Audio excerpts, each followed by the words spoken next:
Dr.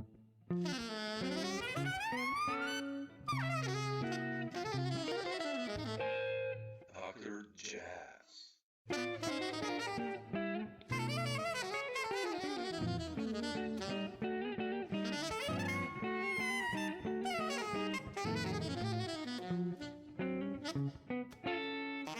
I've listened to your music for such a long time, and I have you on so many records. Being a guitarist, of course, you played with two of the greats ever in the history of music, and still are with John, obviously. But also your stuff as a leader. I love your compositions, and I wanted to talk about that a little. It's always something. Oh, thank you. Interesting in them, even if I go back like Three Lies, I listened to that, and Le Coco and that stuff with Gene and Mick Hutton. Oh, man. That's really a stretch. Wow, the trio album of what was it, 1990? Yeah, like 30 years almost.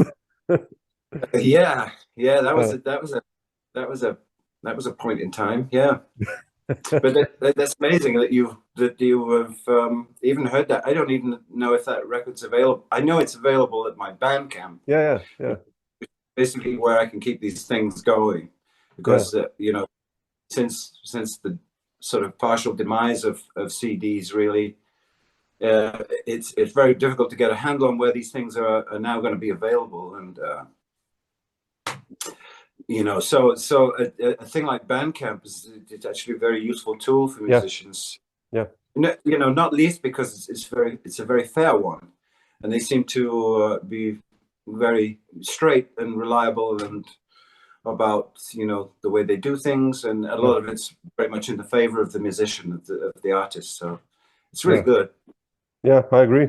Especially for jazz, I think it's become quite a good thing, and.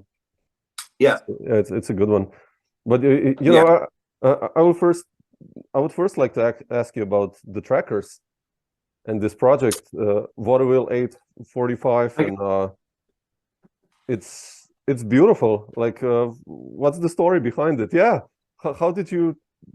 I honestly I didn't know Elf before, only through you. So for me that was like a huge discovery also. But like, how did you guys hook up? What's the story behind the group? And well, it's strange because I never met Miles Davis. I was close to meeting him once, but his whole life and legacy and obviously his musical trajectory has been hugely influential on me. I mean, not just the trajectory side, but what he said. He said in all that music, and what he stands for and what he did. And part of that was with really the introduction of, by every single album that came out, I was discovering new people all the time. Yeah. So it didn't come from an era where people were saying, oh, well, we don't know who so-and-so is. Oh, and you're going to co-lead this thing with somebody we don't know.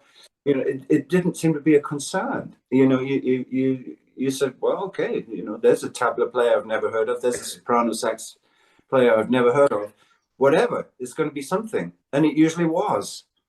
And this really, having really sort of spent so much time with his music and those things, I never regarded this as any particular bad thing. It's, but these days it's kind of troublesome. I mean, I have a sort of a semi kind of well-known thing, I guess, because of my affiliation with certain people, and but Alf, he's over there in Stavanger, Norway, and producing this magnificent, wonderful music, and very few know of him outside Norway even. So it's for some reason that is a kind of problem, not only with putting a record out and the promotion of the record, but also getting gigs, trying to set up a little mini tour for the thing, which we plan to do next June, actually. Oh, fantastic! But it actually came about through Alf suddenly getting in touch with me about a track he had towards one of his releases. You know, he has a band called Hana, and it's a very kind of futuristic, very imaginative, and very you know, in some ways out there. It's really reaching stuff, you know, and it's got a lot of the retro with a lot of the current, with a lot of the future, with a lot of the past, and his whole analog guitar thing is really quite fascinating, how he makes his sound stuff. But more than that, I just heard what he was doing when he sent me a track was he filled me with intrigue, and that's the best way to get someone like me. You know, if someone wants to get me interested, I want to be intrigued, about the music, and I was, you know, to such an extent, I had no idea what kind of music that was, and I had to really listen to it to become acquainted with what he was doing. I'd never heard anything like it at all. So something to do with colors. This album was called, anyway, a few years, 2016, I think it was. So he wanted me to do some keyboards on it, and I found myself like effortlessly, even though his guitar and most of the track really had been produced by that point, I was able to step in and look for places where I could color them. And also, but he wanted a kind of simultaneous, not a solo as such, but an interaction going with the lead instrument. And this put me in mind of Miles Davis too. You know, there was this echoing thing. It wasn't just a kind of like cat out of the bag, full on solo. It required some real interaction, and that intrigues me. So really, all you know, it was a really amazing thing to do that. And I put kind of down first attempt, and he got a hold of it and wrote back and said, listen, it's great. I really love it. I don't want you to do anything again. I'm going to use it like it is. I was like, okay, great. And from that point, of course, you have an experience like that with somebody, you think, I've got to do something else with this guy, you know. Simultaneously, we'd lost Alan Holdsworth, and really this was a musical relationship for me so central to the core of you know, we're talking 37 years or something. From the late 70s we've been playing. So this was an avenue that I'd kind of spent most of my life with and really found myself in.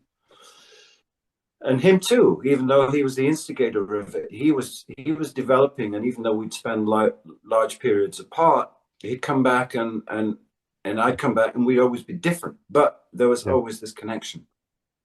And to say that I was going to miss that would be a massive understatement, you know. And I felt it. I felt this gaping, welling hole of absence with him and that avenue and that music not there anymore. So I knew that I had to try and do something about that and get something together that was going to be representative of how I could continue forward and move forward from that point. Take what we had done together, because it's part of me now. I mean, all those years, it becomes a big part of me. And so I really just got in touch with Alf and said, listen, I've got some ideas. I can hear something, and I think it would be a strong way to go. It's very untypical because we're not really common bedfellows musically. He comes from a very, very different background to me, you know, with my background of playing, and not only that, many, many different kinds of music. His is just very different, very different influences, different experiences, and a very different way operating in music than me. And that, again, is the word, intriguing. It intrigued me to find out where to go, because I had no idea. I just knew that I was really into what he was doing, and I was compelled by it, and I thought, well, you know, that's enough, you know. It's enough to have that kind of what would you say, momentum of interest to move forward with a partner like that, and we did, and he took it really literally, and I think it was just a week after, he came back with 13 Oh, partial wow. compositions for the band.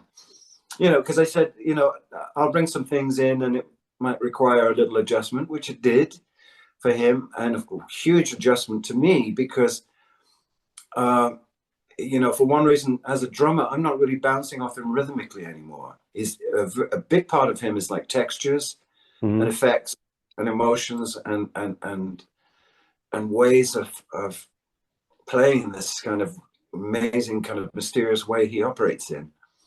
But it's not like a full-on rhythmic. Yeah. So I had to find ways to try to really compensate for that with bassists. We'll get onto that in a minute, I guess, because there are 7 different bass players. Yeah, exactly. It's incredible, actually, who's on it. Yeah. I mean, there's a talking point with it, but it's funny. So the rhythm interaction kind of moved from the top to the lower end of the music, and the expression side sort of blossomed in a whole new way predominantly in the middle and at the core of the music. Yeah. And this was really fascinating. He ended up giving me about 30, maybe 35 compositions. Wow. And he said, make a short list of the ones that push your buttons, So I said, okay, I like this and this and this and this and this, and outlined the ones that I really loved, and they're the ones you hear from him on the record. So it was really, what it really represents is a new adventure, a new way forward for me from the Alan, and finding a different realm of expression really with somebody, and taking what had happened forward into ways that I don't even know. So the greatest thing about it was just discovery. Yeah, that's beautiful. Yeah. I mean, it's a hard thing to promote. There's, like I say, we're having trouble just getting it because we don't know who Alf is and who's on bass, and man, it's going to be strong. I wouldn't even waste your time trying to promote something or sell something to you if I didn't believe if it was strong. And if you have enough confidence in me, then you have to believe what I'm saying. Yeah. And it's a fight, man. Oh, it's a tough world. It's getting gigs as a band leader. I mean, that's like, which is bizarre. Someone with your pedigree and what you've done, it's incredible. If I'm the promoter and it's kind of your group, I'm like, yeah, sure. It's gonna be good. 99% it's gonna be good, probably. You know what I mean? It's like, well, I hope so. I mean, I'm not the kind of drummer who's has this profile with the scene today. It's a very different scene than the one that I came up in, but I don't know how they see me. I really don't know how people sort of place me these days, only to say, well, he's old school, which is okay. I don't mind old school, but as long as it's forward looking. Yeah. And I like to think that I think that the happiest we can be as a musician, and a drum, in my case, a drummer with the keyboards is something the same but different, is if you could connect the stage you're at in your life now with exactly how it was for me when I was 16. Yeah. And I hear the same, if I go back, I can't listen to it for very long, but I'll hear something, I think, yeah, I'll feel a connection with exactly what was within me, and the propulsion within me. I feel a complete connection with that, and I'm very, very happy with that connection from way back, because it's the same. It's just the same. I just look old now. Come on. You have so much energy. You so much energy when you talk. More hair, fresher face, no jowls. But other than that, it's the same. But like when you were 16, I know the English scene quite okay. I mean, I know the free jazz scene, like, with John Stevens and, Kenny Wheeler was coming there, and all Evan Parker and all that. And you had, of course, the rock pop scene. Like, what was for you the moment? Which drummer, I guess, or moment? Like, I know you said you listened to Miles and his groups, of course, but what was this trigger for you that really got you into investigating the drums? I think what was not unusual, but it was certainly, you know, a big realization is that that I really didn't like to sort of create barriers between any specific kinds of music. If there was something I found exciting, whatever it was, I wanted to listen to it. Even more so, I wanted to be a part of it in some way, or at least adopt some of it, or integrate some of those qualities into what I did. So I would be, you know, like a common thief, you know, taking bits of him, bits of this, bits of that, bits of like a magpie, you know, and you know, and these were sort of building blocks into what had kind of shaped me. It shaped my interest, what had kind of drawn me in, and even now I can hear sort of references to all those things in things I've been involved with, sort of the creation of since. And they just ranged from a lot of different things. I was brought up into a family of my father being a great musician, playing in a big band. Okay, and yeah, that's my mum was a dancer and a singer, and there was a lot of music around the house, especially singers. And I know if you talk to people about this kind of thing, they find it unusual, but singers really influenced me, like the way I wanted to play. And why? Because of how they draw in. If they've got that kind of, here we go, intrigue, they intrigued me. The silences, the gaps, the pauses they made. Why was that? You know, what, and how powerful that is to actually shape a melody like that, and the phrasing. And I remember seeing Jaco Pastorius was more influenced by singers than actual, you know, bassists or musicians, in fact. So I really relate to that. And of course, in the big band realm, you had some of the most exciting kind of propulsive and energetic and characterful, because they were all different in big band drumming. And one of these guys in the early 70s for me, when I was like a young teen, was John Von Olen, and he was like my John Bonham, if you like. He had a really kind of separatist thing, but his roots were really in big band drumming. In fact, he was a big band trombonist before. Oh. So it's fascinating. You see when those drummers come in and they'd rather take a lead sheet from one of the lead players, lead trombone or lead trumpet, and he'll read that. That'll be his drum part. The rest of it's instinctive and emotional and reactionary as a drummer. Yeah. And that you know, that was, I didn't know that about him then, but when I actually saw him on TV, like a live thing with the Stan Kenton orchestra, it really just, that was the moment I knew I was going to have to be involved with drums. And right up until that point, I'd been like classical piano, and you know, it was a tough period, man. Yeah, but wow, okay, interesting. Yeah, because you know, you're a monster piano player and drummer, and I think that helps you also with composition, I guess, you know, like, yeah, exactly. So, but yeah, incredible. Yeah, it's well, it all aids the other. I mean, there's such a great kind of simpatico between this expression as whatever I can do on keyboards, whatever I do, in that it has derived its whole rhythmic shaping and rhythmic feeling from my involvement in drums, and of course this understanding of form in music, which is so important to a drummer, which I was adopting from a kind of simultaneous me, you know, the classic Gemini thing. Everything as I was involved with in piano was influencing and aiding what was happening with the drums and building me as a musician, and vice versa, because the drums just, you know, by nature of how you use your limbs and how you play, it starts facilitating great coordination, you know, as a pianist.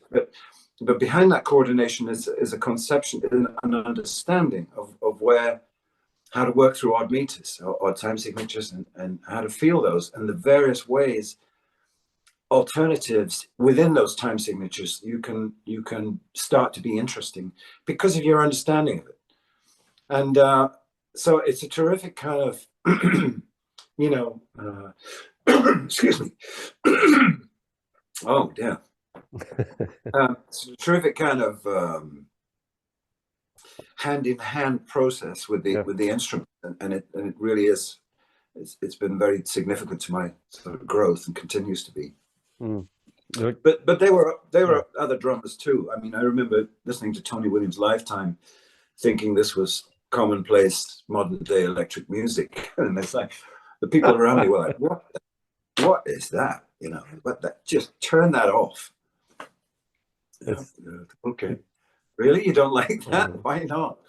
You know, and I enjoyed that because it was such a statement of being different, if you like. You know, very kind of tuned with his kind of personality. This is Tony Williams I'm talking about, and everything he'd been through. So just really noticing how these people kind of grew really was a massive influence on the way I can grow and be productive in all these different kinds of music, which I had a lot of resistance to from mentors and fellow musicians and people that I was working with, you know, partly because I was the age I was. I started pretty young. Yeah, incredibly, yeah.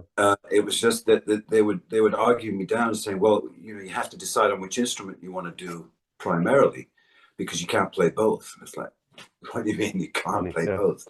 He said, well, no, you know, you're going to be a pianist who plays some good drums, or you're going to be a drummer who also plays some good piano.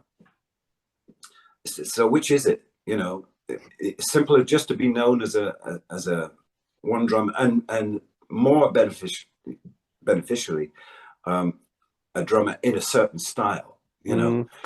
And so it seemed like all roads that were against me from that point of view, just because of the fact that I wanted to not be versatile, but diversify. I wanted elements of all music that really got me and grabbed me, and also I didn't want to work in exclusively one realm. So as a result of that, I just stuck to my guns and just kept with the two instruments thing. And finally, at this point in my life, they're saying, "Oh yeah, piano player, drummer," you know. So finally, I'm okay to get away with it, you know. Yeah. But sometimes it can take you a long time. But I think it just integrity rules, and you have to just stay, you know, deeply and firmly committed to your idea of what you want to be about, and I don't see anything wrong with that at all. I think we can all be anything we want to be, if we feel to do it enough, if we deeply feel to do it enough, and if we just commit ourselves and work hard and find ways of presenting things in a way that hopefully somebody will like, you know. Yeah. But I mean, if I was a drummer and I played with you where you played keyboards, or I was a keyboard player and played with you when you played drums, I'd be like, how was it like for you? You know, let's say when you've played keyboards with some of the greatest drummers next to you, or vice versa. Like, did you guys talk about like that? Also about the other instruments, or not? Let's say, you know, when you were playing with Vinny or like Steve Hunt, or like, you know. Yeah. Oh, do you know, I never really kind of think about it. Okay. I mean, I didn't especially think about it. Kind of other people thought about it for me. Probably, yeah. And decided that, it must be, you know, when in truth, the actual fact is that I just love to play with somebody great, you know, and somebody who can transmits his or her ideas cleanly and with conviction and with passion and with imagination and with creativity, and who is benevolent while playing, because that's the seed of all of it to me. The fact that like in this band with John McLaughlin that we've been doing now 16 years, there was such a band feeling to it, you know. By that point, after so many years of being together and operating together, there was such an intrinsic understanding from everybody towards each other, and we were all giving and stopping, and presenting each other with surprises continually. It was really challenging, but very fulfilling experience all the time. But it was one that was filled with it was really all about unity. You know, it really did represent a very, very close respect and this generosity that I think you have to have, and not be selfish and go on stage and, you know, for some musicians who can be accused maybe of playing despite somebody else, you know, despite whoever else is in the band. Doesn't matter that they're there and doing what they're doing, because they're going to do what they do anyway. Well, this is kind of a thing that I would really never want to hear myself do. You know, it's music is about something completely different to me. And some people would come and hear the Alan Holdsworth shows, you know, back in the day, and you know, I was accused of what do you call when you you know, try to destroy something purposely. I was accused of sort of being detrimental to that music by simply the spirit and the, you know, often the volume, and really? but I think people were hearing was just an intense expression. But to me it was like but this is what I understood from when I listened to Coltrane and Elvin, and when I listened to Miles and Tony Williams, and John and Billy Cobham. Exactly. So what's the big deal? I don't get it. But I mean, for those who sort of did get it, it was okay. But there was a lot of resistance to maybe sort of playing with such a strong motive and being. It's too overbearing for people. But there, for me, it was totally for the music all the time. And Alan, all he wanted was propulsion and constant improvisational movement. He wanted activity, ever-changing activity all the time. And that's what he demanded. I mean, the moment anybody fell into a backbeat, it was a big no-no. You know, no, break it up, play with me. You know, take me on a ride. And he loved that. Did you guys, like, when he presented like a new tune? How was the process there? Did you have like a carte blanche for drums? That like, or... Absolutely, yeah. And I did a video cast, one of my own video casts, especially on that. And I tried to check it out. Okay. I'll send you a link. Oh, please, yeah. Create a thing for you to have it. But it's motivational, I hope, more than educational in a way. But it's also educational and insightful into a union of the particular way we worked, which was highly unconventional. I do realize that. But he would come being the completely reluctant band leader he was, and he'd say, I've got this thing, it kind of falls here and it does this, and then, or it goes round and round here, and you know. So there you go. I go, okay, so you know, what am I going to do? So he'd give me a recording of it, and you know, and I'd spend, because we had very little time to record those records that we did, and I just disappear for the night, and maybe spend, depending on how jet lagged I was, I'd spend a night just living with this composition and coming up with it, letting intuition suggest to me what I could do that might be that might really set it up in interesting ways. So, you know, and really take note of the whole form and how to present it. So the fact, you know, he allowed me to take extreme liberties in that music, not only in the way that I'd approach it, but formically too. You know, he let me kind of introduce things in a way and play up ahead of things, and also finish them. He quite liked that when the drums were kind of furious and raging and finished the tune. And I know he really liked that. And so because I wanted to please him and stimulate him, keyword, I wanted him to remain stimulated and excited by what was going on. That was my motivation to really just get creative, because that's what he kind of asked me to do. And he had no idea.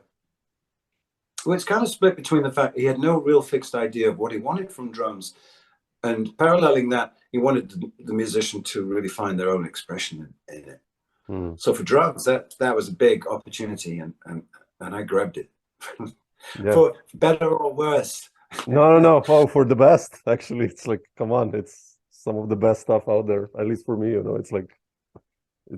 Well, it was our little, you know, the little contribution. I guess we, in a corner of jazz rock somewhere, we're there. Man, just I mean, was like already the first rehearsal like that with you guys, or the first gig that, like, almost no talking, that he just like. Oh yeah. Really? Yeah. Okay. Yeah. It really was like that. Yeah. We just got into a room, and he'd heard me play somewhere, and he said, "Oh, I don't suppose you fancy having to play, do you?" Yeah. No. So I said, "Of course, you know, just name the place and the date, and I'll be there." And we did, but in setting up, I found out there were lots of other musicians at the studio, and we were all supposed to have this big giant jam. But it became clear to me that everybody else at some point had packed up their instruments and left and given up, because I was just trying to get this connection with him and just working at it, and it was just going round and round, just totally free of form, playing off it. And I remember it was like waking up out of some kind of mysterious, sublime dream. At not only the experience was presented itself like that, but it was also it showed me kind of a way of going that I didn't even know existed within myself. So I mean, this was just hugely monumental experience to me, and say eye-opening, spirit-opening as an understatement. So it really was like that, and it just sort of continued to be. I'm very lucky. And you were 18, right, when this happened, or like really young, or? I was into 18 when we. Man, that's incredible. That's incredible. In actual fact, Hansford Rowe from the group Grong managed to find a cassette he had of a demo of the things you see, and because it's just like a great stocking filler in a way. I mean, it's you know, the sound quality is pretty inferior, and it was never mixed, but it was a demo, and it was at that point in time, because I recognize his gear, the sound of his gear, and I recognize which kit I had and which cymbals I had, and I know that was like really, really close to the beginning. And we're going to release that on I'm putting a compilation together called Postcards from the Past, and fantastic. That's going to be on there. You know, it's a nice stocking filler for that record, and an interesting document, because despite its inferiority as sonically, it just represents how really it was right at the beginning. So it's nice, you know. Nice to find that. Yeah, definitely. Yeah. You know, you did the things I see, the interpretations of Alan's music on piano, and yeah, I love that. You know, this 16 Man of Thane. That's one of my. I transcribed like half of Alan's solos, and I probably played them on 26% speed, but like I love what you did on that album. Like, oh. Thank you. What was Alan's reaction to that, actually? When well, I think he felt quite touched by it. It was an interesting story, because I wanted to pay a tribute to him, but not in an obvious way that not cloned, but took that stuck to exactly the format that that he had already presented. I mean, he was. I know what you mean. I often used to say to people, if you really want to get on the good side of Alan, come up with a way to surprise him, you know, and that will he'll respond to that. He liked nothing better than to sort of hear something and think, you know, wow, I never sort of thought about it, approaching it that way, or I never thought about this kind of component in a sound, but it really works. So he'd be really inspired by people's initiative, whatever the instrument was, particularly guitar. You know, he was, and he had very little time for people who were really kind of stretching themselves, trying to sound exactly like him. Yeah. So why would you do that? I know more of me than you'll ever need to know. You know, I don't want to hear another me. I want to hear you. There is a Alan Holdsworth, or was, you know, like, we don't need find your own voice. That's always the problem. Well, even at that time there was, so that really I was influenced to always really do that and follow that kind of train of intention. And since he was the one that really set me free, I wanted to pay testimony to that and record something for him with music that I'd been a part of with him for many years, but approach it very differently and surprise him.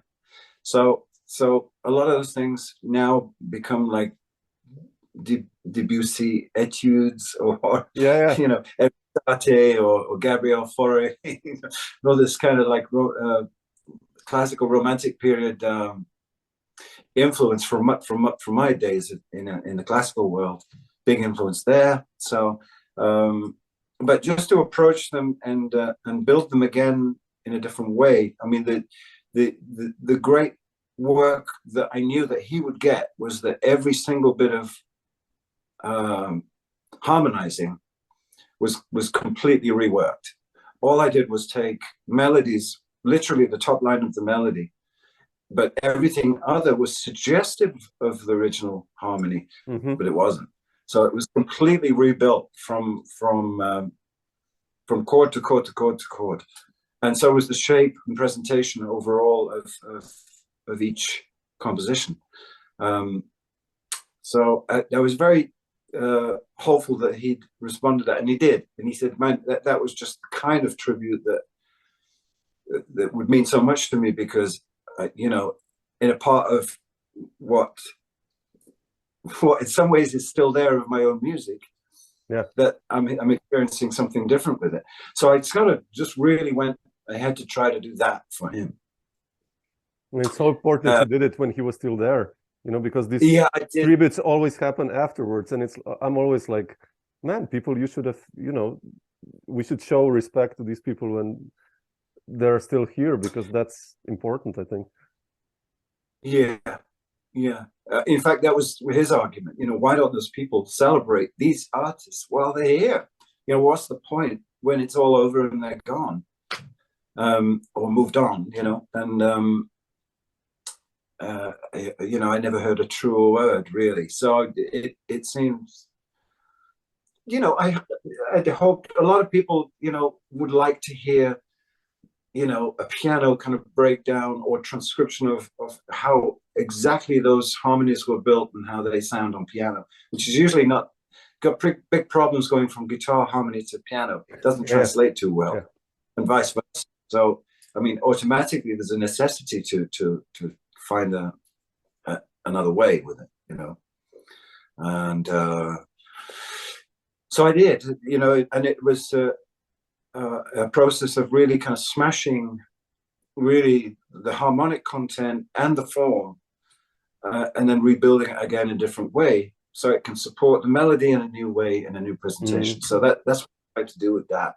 Some were closer to the derivative versions than others. Others were kind of pure elaborations on them, as I'm sure you know if you've heard that record. I'm happy you heard that. It's amazing, man. Really, thank you. Yeah, really amazing.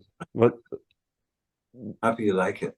Oh man, it's just like, you know, solo piano, it has such a strong heritage behind it, and always when you hear a solo piano record, you know, this one, it has such a different sound because it's also his music was so different. You know what I mean? Like it, and the way you approached it. Yeah, yeah, I love that. yeah.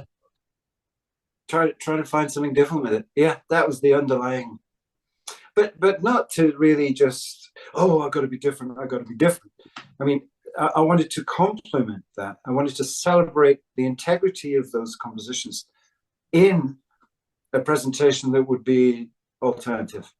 Yeah. I didn't want to sort of say, oh, well, you know, here's a really kooky way of that melody actually is there, although you wouldn't know it, but it is. And you think, yeah, well, that's just a bit of a, it's like, why bother? It's like a bit of a circus kind of attitude to music making. So it was really out of the love and the fondness of those melodies and those things to a work of joy to just rebuild them.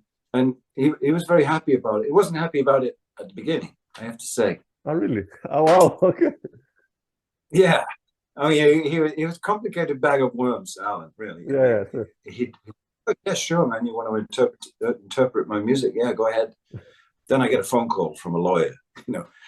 So, what exactly do you want to do with this music of Alan's, huh? Well, I just spoke to Alan, and I told him. He says, yes, but you know, he's not exactly thrilled about, you know, how far you might change the music. Oh, God. Really? That's not what he said to me. So I called Alan back and say, I thought you said everything was okay. I thought you were cool with the idea. And he said, oh, no, I am, man. He's just doing his job. Lawyers do their job, you know. What's going on here? That's funny, man. It was 37 years, basically. I mean, that was Alan's. It was 37 years of what's going on here, basically. Yeah, sure. Wow. But rather that than the predictable and the boring, huh? Yeah, oh, man. Yeah. Gary, how does you know, with John McLaughlin, you've been also now like almost 20 years, right? 16 or 17. How does the work process differ with him compared to Alan? You know, it's, I guess, more organized, more like lead sheets, or, I mean, you play, of course, a lot of keyboards with John. That's different also, but how does it differ for you as a musician? How does it differ? Yeah, like if you compare it to Alan's, working with Alan's group, like working with John, for you as a musician, what's the difference? In terms of commitment and dedication and work, no different. Yeah, sure. In just about every other respect, completely different. So, you know, and I had the benefit of coming from being so inspired by Mahavishnu and Lifetime and all these early things. Yeah. Anyway, so I'd grown up with, you know, like buzzing off all that stuff, you know, that it really, really got me. So basically I followed, I mean, there are a few different sort of contributors to this thing. I actually took the initiative to become a real pain in the ass with John and show up just about anywhere I could find him with a new recording, even if to have it lined up on a music player and headphones, and say, would you just check something out? And he said, oh, sure, yeah, you know, and he said, what was this? And, you know, what? Oh, is that you? And it was all because I knew I had to, I knew that I could do something solid for him. I knew that I could be a contribution in his way, in his music. And I just tried sort of incessantly to get to his attention. And, it's almost spooky, really. You know, you got this guy following you around, and there he is again in that corner over there. See him? He's in that photograph. And you know, and I turn up and do this, and it really served me because it was an initiative. If you really do that as a musician, but you don't do it in a spooky way, you know, you become infatuated. You know, you do it out of respect and absolute love for what he does, and thanks and excitement, you know, towards something that you could present him with. And if I could sort of make him feel through anything I did even a tiny little ounce of what I felt by what he's done in his life, then I think that could work. And I did get an opportunity many years later to go in, and it was actually, it hinged off this Things I See album, because drummers, he could get who he wanted, and every drummer alive wants to play with him. So he really had the pick of, and he's had the pick of over the years, and presented himself with so many unbelievable players and important players, and real game changers in the art. So what was I going to do? Be another drummer? But the piano side of things helped, because I, like getting to desperation point, there's nothing else I could play in. So I thought, oh, well, I've just done this piano album, maybe I'll just really sort of upset the apple cart now and send this. And he didn't even know that I played piano, so it was like, really, this is you? This is you, really? And that was it, and that made an impression. It's like, God, you've got all this rhythm as a drummer, but you also come from that as a pianist.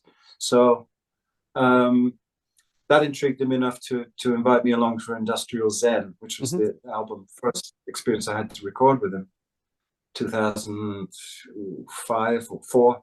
Yeah. And it really just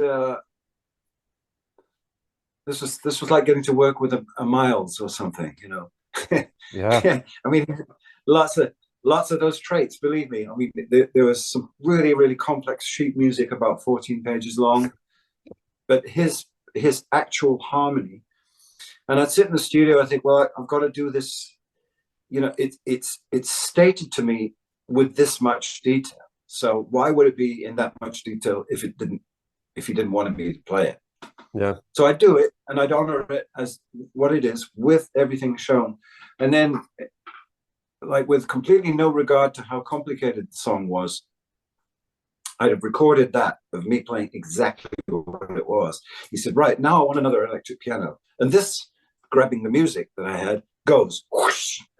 So I've got nothing in front of me. He goes, record, go.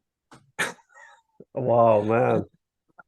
So what are you doing then? Then you address your instinct.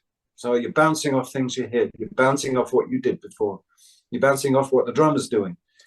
Bouncing off the harmonies. And you're bouncing off something effectively that has a connection with at what stage the song is. Yeah. This would sound pretty good here by this point in the song. You're making all these kind of decisions, hopefully just behind the scenes, because to be thinking about them, maybe a big problem. But just to give him diversification and surprises and an alternative view, which as it happened was one of the tracks to bop or to bebop, or something like that on the record. It's got 2 electric pianos, and he put them left and right, and they're both kind of quite conversational with each other, or more true to the fact, one's reacting off the other. So, and he liked that. And he said, yeah, I'll keep that. So, that's amazing. Yeah, it's just one of the many stories. But how was the first gig like for you? I mean, how did it, when he called you then for the touring? It was very exciting. We had a very different lineup in the quartet that was the predecessor to the Fourth Dimension. Yeah. A British drummer and bassist who I'd sort of done a project with, Mark and Mike Mondesier. Oh yeah, sure. And they came in. Mark carried on and became the first drummer in the Fourth Dimension. The bass changed hands, and basically that was my involvement right away as a keyboard player. Oh. And we were playing kind of Miles tunes called train tunes. Actually, it was kind of a recce. It was kind of like a tryout.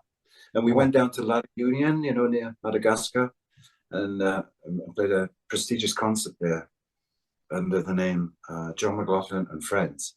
And it was an electrifying experience for me. I just, it's fantastic for all of us to be up on stage with him and bouncing ideas with him, and for the very first time in a kind of spontaneous setting, to be active with him as a musician on stage. It was a really incredible experience. So my objective from that point was to get better and better, and to get more effective, and to grow, and to become more of what would make him happy, basically. But as with a lot of musicians of that age group, philosophy, he just required, just be, one of his favorite phrases, be your glorious self. There's a lot of responsibility attached to that. Oh, man. It's like, be yourself, right? Who is this guy that's me, apart from this thing I see in the mirror? It's like, so now I have to find me. And if someone gives you that kind of proposition, just like Alan did, which these were the two key people really in my career in that respect. So someone gives you that opportunity and responsibility, you meet it.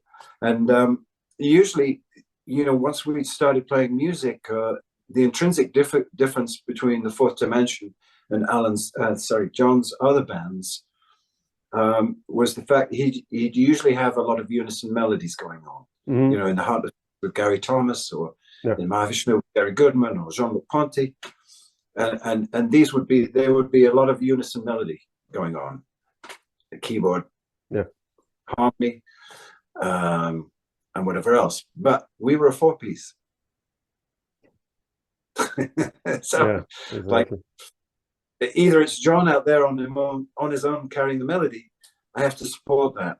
So it involved a lot of sort of application and independence, and a lot of work and practice to perform these compositions with a complementary but authentic guitar ops, that he would have recorded and written in a particular way, very guitar-like.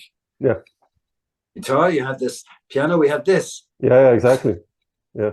So, interesting. I'm not saying that it's easy on guitar. No. But it is a completely different experience to attempt it. So I'm playing like low E's, low G's, low A's, and having to make jumps while playing a melody with the right hand. So that required just, but it's I've presented some of this stuff on the socials, and they see it on the stage and they go, how do you do that? You must be some kind of, other kind of being to do that. No, man, you just work. Yeah, practice. It's living with 3-4 bars for a week at a very slow tempo, with both hands in the picture, doing it together. Right away, I do both together. Not like rehearse this line and rehearse that line. Yeah. Because it's all about to combine them, it would be a disparity, and you wouldn't be able to just do it anymore. So right away, practice started with doing them both at the same time, which was just the way it appeared to me to do it, really, and just stay with it. Like it was just work. But it was worth the work to see his face at sound check, and he's go, "Can we play this unison?" So I try and get a patch create a patch that combined nicely with the guitar to reinforce the melody. He said, "But I don't know what we're going to do for harmony." I said, "I've got the harmony. I'll do it. I'll cover that." And he go, "You can do that with your left hand?" I go, "Yeah, I've been practicing it. I can do it." I mean, I don't think he was ever aware of how much work it was, and I have basic capabilities. I no more greater capability than anybody else, but my wish to work hard and make that happen and be determined, well, maybe that's not everybody, but I think if you can be sure of yourself, have enough trust and conviction in yourself, you find a way to do it and make it. So he was very happy to have both the arps and the melodies going. So this became like a staple in the Fourth Dimension to sort of do that. It's just work, man. Yeah, I know. It's amazing. The sound of the group is just like really beautiful.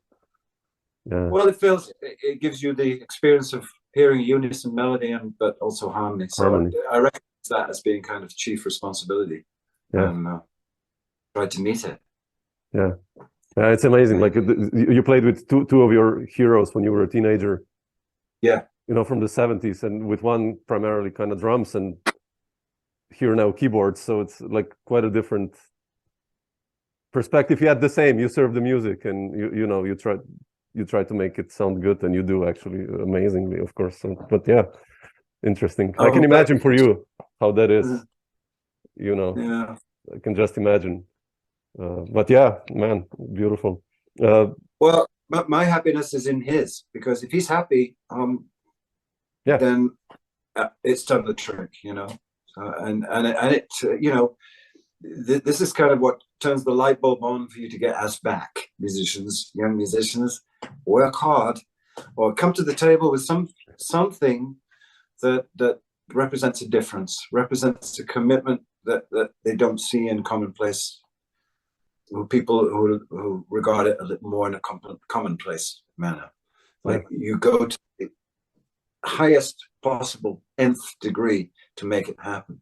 And if people feel that you're willing to work like that for them, they're going to want to ask you back.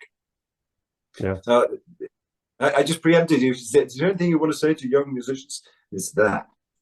It's that. Well, it's true. You know, you hear stories of players who got invited to a band of a bigger name and elderly, and they came prepared. They knew the entire songbook by heart, and of course that's you get the gig. You know, you're like, okay, you know, you get it. I mean, there's a social. Yeah. You know, you get called up by a singer and stuff, and I'd immediately do research. You know, back in the days, I used to do all that kind of stuff. I'd just try and find anything by them. So I'd find their records. I'd find anybody who worked with them. I'd see what kind of drummers or instrumentalists they liked and used more than once. You know, all of this was informative stuff into building some knowledge about them. And when the time came to do the session, they realized they were astounded that you knew so much about them. I'm not talking about stars or established artists. It's just people that you know, and once they realize you know quite a lot about them, you know that record, and yeah, wow, and you know everybody on it. And I was going, yeah, I really like that, and my favorite track is this. Oh yeah, I had a great time recording that. You know, and automatically there's this kind of flow. Yeah, and report, and because you've been very complimentary to them, but beyond that, you've shown them the ultimate respect in acknowledging what they're about and doing your research. And I think people are tremendously moved by that. If not by what we're doing, what I managed to do, but at least they were very effective by that, you know.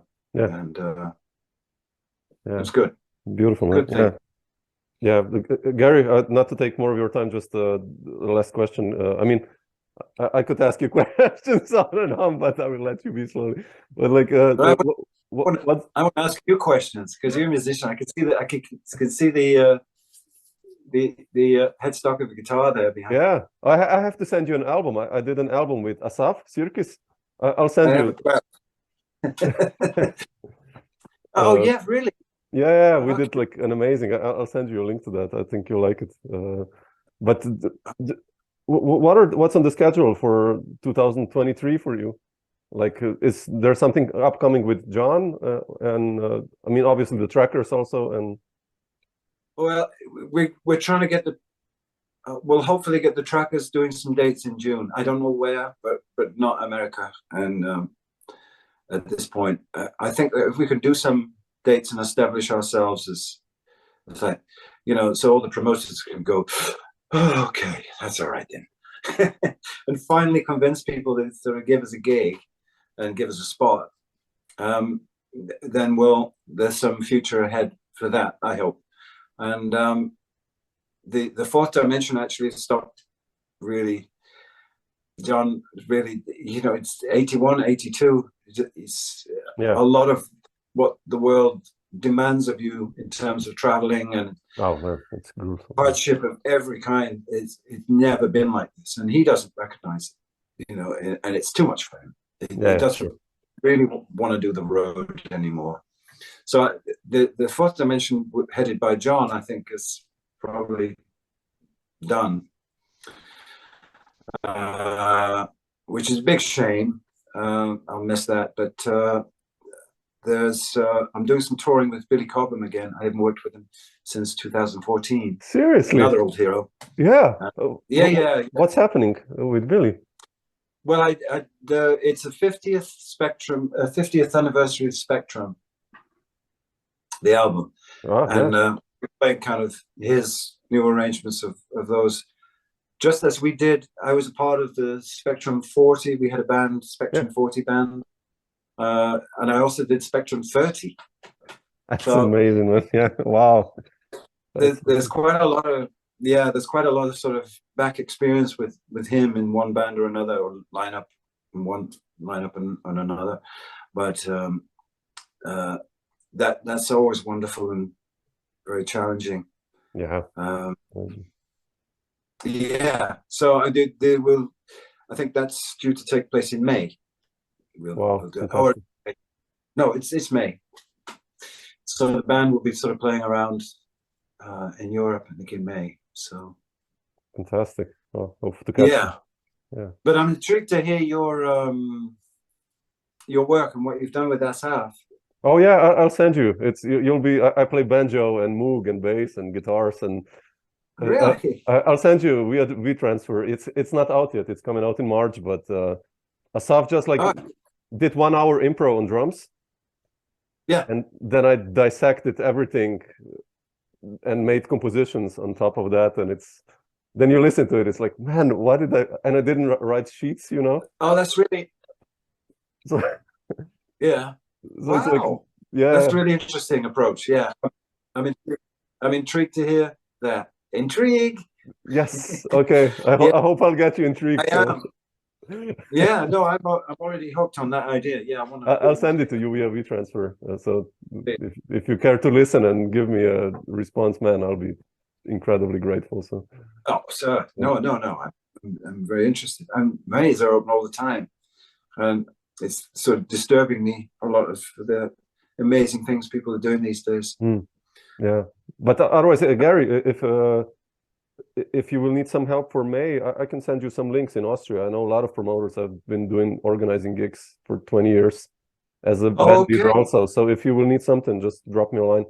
I know some people, so who, you can send them emails and you know. Oh, that's amazing offer. Thank you. Yeah. So just remind me, because I'll forget with the chaos with the baby now and everything. So. Oh man. Yeah.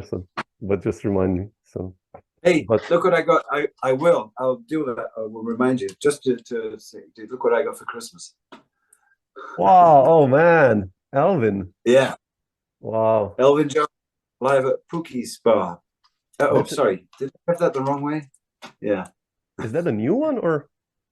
It's just come out. Yeah. Wow. What's the band? Which year is it?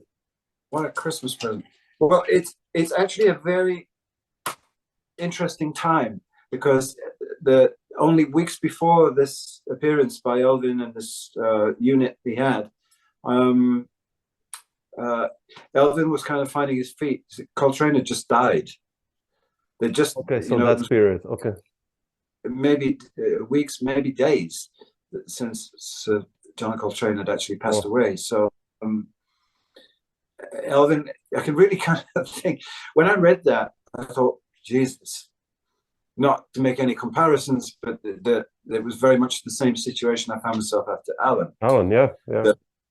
What we were talking about right at the beginning. So what this album represents is his, if you know the 60s album, putting it together, and I think, what was it, Heavy Sounds and those kind of Richard Davis, Jimmy Garrison, Joe Farrell. This precedes that period. Oh wow. Okay, I have to check. I have to get it. Okay.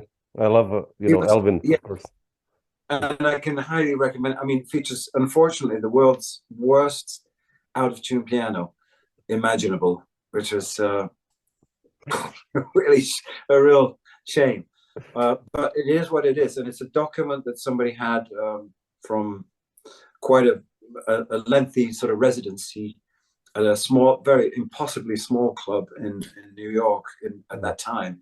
And it was his whole kind of like way of forming what he was going to do, and how he was going to become a band leader.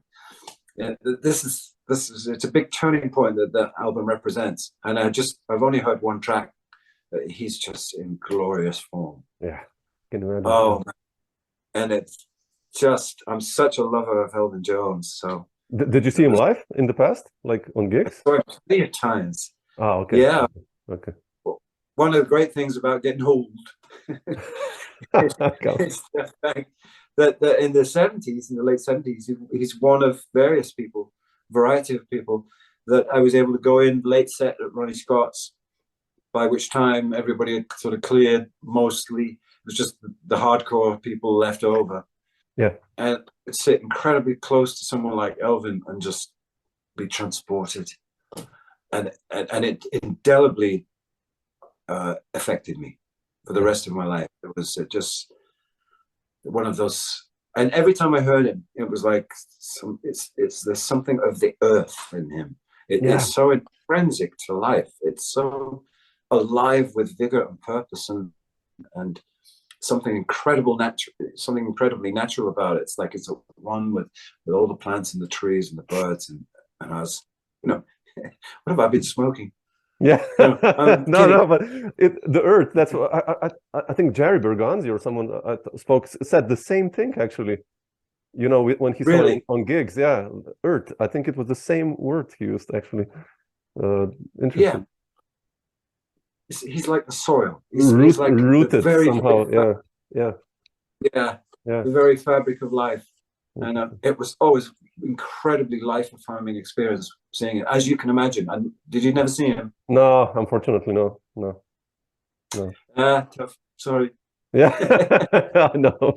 But a great thing is you can, people can get a kind of impression on the YouTube, because the YouTube's, let's face it, it's great. It gives us access to so much stuff. But it pales in comparison to the experience of actually being there. Sorry to have to tell you. But to sit in front of that guy or at the side of that guy at close range was, life was never going to be the same again. Yeah. And just to be propulsed into orbit by this. Yeah, that's beautiful, man.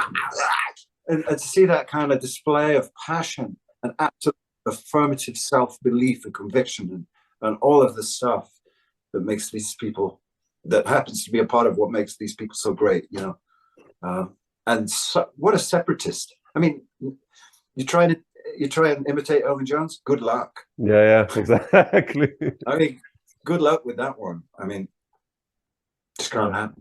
No. So this was great. It's a great Christmas present. Man, I'll get it.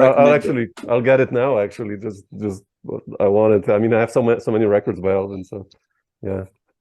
Cool. Yeah, live at Pookie's just come out. Well, Google now. So great, Gary, man. Thanks so much. Thank you, man. It's been an absolute pleasure to meet you, albeit virtually, and do this. Thanks. Yeah, we'll have a beer together or wine when I see you next time. So yeah, tell me where are you based again? I'm 2 hours south of Vienna, half an hour south from Graz in Maribor, Slovenia. Okay, yeah. Oh, I love all that part of the world. Of having gone there so many times, I love it. Yeah. So when you're here next time, we live in a wine region, so if you have a day off, how unfortunate. You're in for a treat. So. Oh dear, that must be terrible. It's not. It's terrible. Near wine. But I will, and it's really great to make your acquaintance now. And thank you again. You too. Thanks so much for all the great music and for being so amazing like you are. So thank you. Oh, you're too kind. So I'm extreme gratitude towards you. But